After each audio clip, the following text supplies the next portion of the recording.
Meditations for Every Day in the Year by Bishop Richard Challoner. February 5th, on the goodness of God, waiting for sinners. Consider first the wonders of God's goodness in his dealings with sinners. See with what patience he bears with them, and that very often for a long time, notwithstanding their repeated provocations, their continually abusing all his bounty and mercy, and that infinite hatred he always bears to mortal sin, wherever he sees it. O my soul, how much art thou indebted to this patience of thy God, in bearing with thee all these years past, ever since your first fall into sin. Alas, hast thou not all this time been playing upon the very brink of that dreadful precipice which conducts to the bottomless pit? Hast thou not been all this while within a hair's breadth of a miserable eternity? Is it not true that every night thou hast gone to bed thou didst not know, but that before the morning thou mightest find thyself in hell? Millions have fallen into that dismal dungeon of endless woe, whilst thy God has spared thee. Millions are now burning in those unquenchable flames for fewer sins than thou hast committed.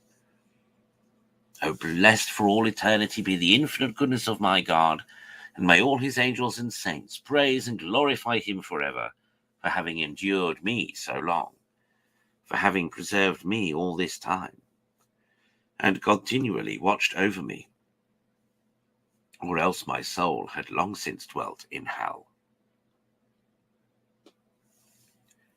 Consider, secondly, the many ways by which God seeks to reclaim sinners and to call them home to him.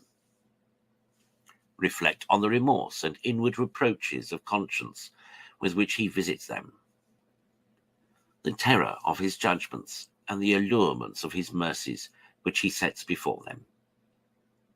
See how he is continually calling upon them by his word, by his preachers, by good books, by good examples and wholesome admonitions, and by a number of interior invitations and graces. Has he not dealt thus with thee, my soul, all this time thou hast been going astray from him? And what is the meaning of all this goodness of thy God to such an undeserving, ungrateful, and obstinate rebel? Why, it is nothing else but his own pure mercy and love in consideration of the precious blood of his Son. And shall not all this love of his for thee soften thy heart and oblige thee, now at least, to resolve in good earnest to return to him, lest otherwise, mercy being long abused, should give place to justice, and the soil which has been so often watered with rain from heaven, and still continues to bring forth nothing but thorns and briars, should fall at length under a dreadful curse and be condemned to the fire? Consider, thirdly, what encouragement God gives to all sinners to return to him.